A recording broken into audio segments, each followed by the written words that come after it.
патриотов, проповедовавших терроризм и религиозный экстремизм, отметил в этой связи Рамзан Кадыров.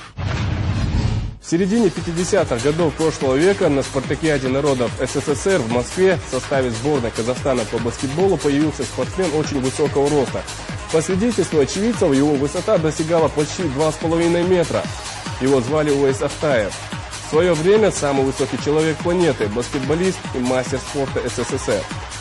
На вопрос, кто он и откуда, это чеченский Гулливер, мы и попытаемся ответить в нашей постоянной рубрике «Жизнь замечательных людей».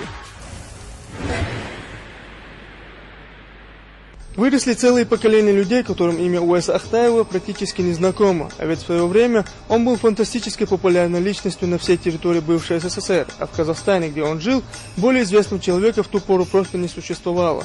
Представьте себе чеченца ростом 2 метра 30 сантиметров и 169 килограммов живого веса.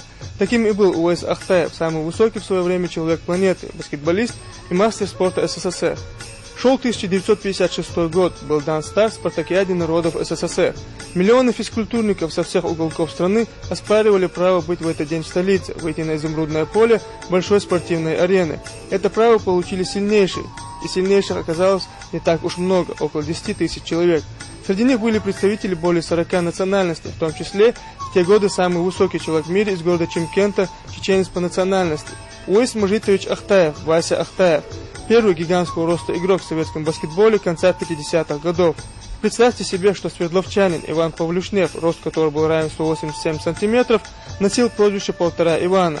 И когда в алматинском Скифе объявился совсем юный Уэйс Ахтаев ростом 229 сантиметров, это вызвало в баскетбольных кругах переполох. Уэйс Мажитович Ахтаев родился 26 декабря 1930 года в селении Вашиндарой Шатойского района Чеченской Республики. В 14 лет вместе с родителями его депортировали в Среднюю Азию. В городе Караганде он поступил в местный техникум физкультуры, где и увлекся спортом. Перепробовав многие виды спорта, остановился на баскетболе и буквально сразу же в 1946 году попал в сборную Казахстана. По рассказам друзей, его появление на баскетбольной площадке уже стало в Алмате настоящей сенсацией. В те годы рост самых высоких игроков не превышал 190 сантиметров, и поэтому 17-летний великан производил просто колоссальное впечатление. В 1950 году 20-летний гигант стал выступать за команду «Буревестник» Алмата, а еще через год впервые приехал в ее составе на первенство СССР. Один из ветеранов советского баскетбола Валерий Платонов вспоминал, как еще 16-летним мальчишкой он попал в «Буревестник», куда его привел Ахтаев. Сначала он просто подавал ему мячи, затем стал носить за ним сетку с мячами, а там и заиграл в основном составе. И все время рядом с ним был Уэйс Ахтаев, большой и добрый человек, настоящий друг и старший товарищ. Я впервые увидел настоящего гиганта, рядом с которым все остальные, даже самые высокие игроки, казались обычными людьми, вспоминает его бывший одноклубник, легендарный ветеран армейцев Арменак Алчачан. Вася, так его звали друзья, прекрасно играл в защите, ставя такую крышу, что выбраться из-под нее было неимоверно трудно. Если он успевал к своему щиту, то забить оттуда становилось проблемой. Баскетболу пишет в своей книге «Легенда отечественного баскетбола» Александр Гомельский. Его приобщил карагандинский тренер Исаак Капелевич, уговоривший Уэйса переехать в Алмату и заняться спортом. Умел он еще совсем мало, но проблем у противников с ним хватало. Впрочем, своим он трудностей доставлял тоже немало. Правда, трудности эти были из разряда технических. Скажем, нужно было обеспечить его формой. А где достать на такую махину трусы, майку, а главное обувь? Ахтаев всегда играл в огромных черных ботинках-самоделках на толстой микропористой подошве. Эти кеды часто рвались, не выдерживая нагрузки, и приходилось снова искать сапожника, материал, чтобы обуть баскетболиста. С появлением Ахтаева, по словам знаменитого тренера, начались сложности буквально у всех, даже у ведущих команд. Тогда не было правила 3 секунд и лимита 30 секунд. Так что задача алматинцев была проста – завладеть мячом, держать его, пока Ахтаев своим шагом гусака-великана перемещался от щита к кольцу соперников, дать ему высокий пас, а там уж он заложит мяч в корзину. Как ни печально, но Ахтаеву так и не довелось сыграть за сборную СССР, хотя в середине 50-х, по отзывам специалистов, он был сильнейшим центровым страны. Тренеры пробовали привлечь его в команду, но он, как спецпереселенец, был невыездным. В 1952 году наши баскетболисты отправились на Олимпийские игры в Хельсинки. Ахтаев не был включен в команду. В последний момент кто-то из руководителей спорткомитета СССР напомнил, что он из репрессированных, и Ахтаев тут же был отчислен, а сборная страны в итоге проиграла в финале американцам.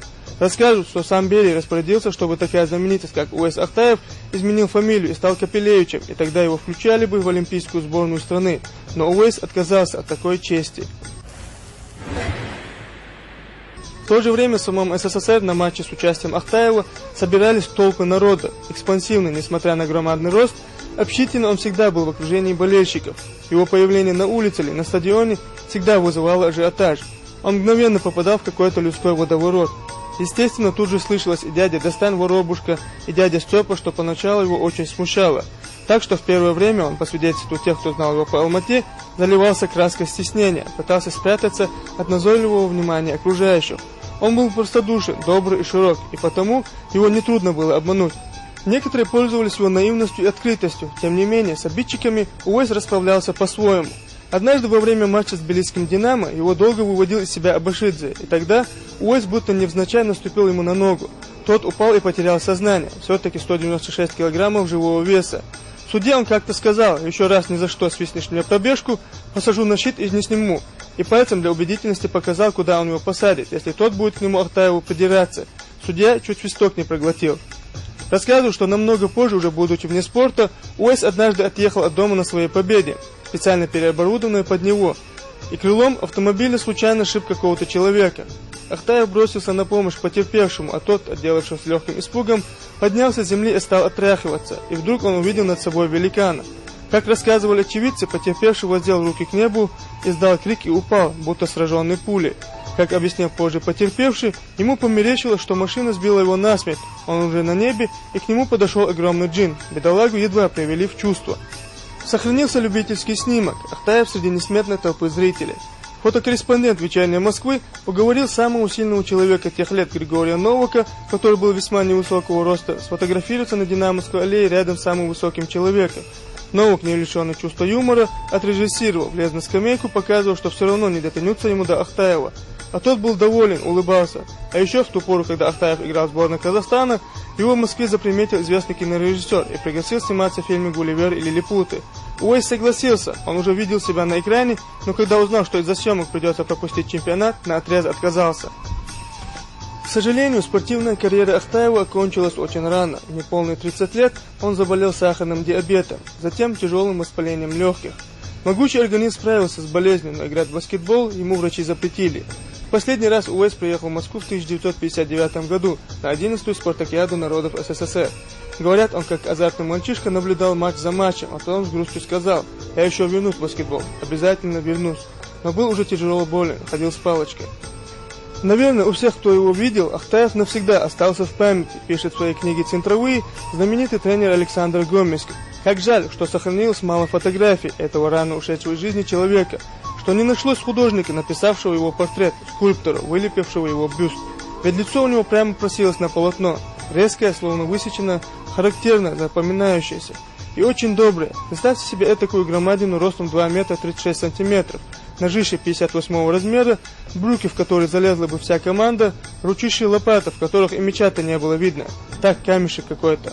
Ахтаев играл до 1959 года, женился, уехал в Грозный, но оставался опорой своего буревестника до последнего матча. Уэс был неповторимой личностью и в душе, всегда оставался стеснительным и очень гуманным человеком. Рассказывал, что однажды кто-то пришел к нему и попросил его выйти. За порогом оказался маленький котенок. Чтобы не наступить на него, Уэс сделал неловкое движение и получил перелом голени. Травма оказалась тяжелой. 8 лет провел спортсмен в постели.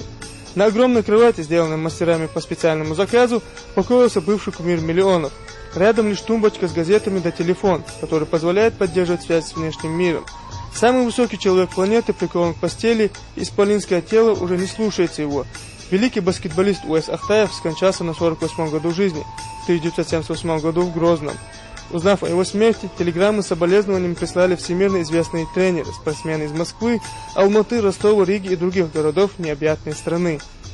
Сегодня, когда многие в стране пытаются посеять семена межнациональной розни, бывшие коллеги Ахтаева с трепетным чувством вспоминают его улыбающееся лицо. У Аси было много соперников на площадке, великое множество друзей по всей стране. Он легко покорял сердца соотечественников, как воплощение человека, интернационального по своей сути и складу души.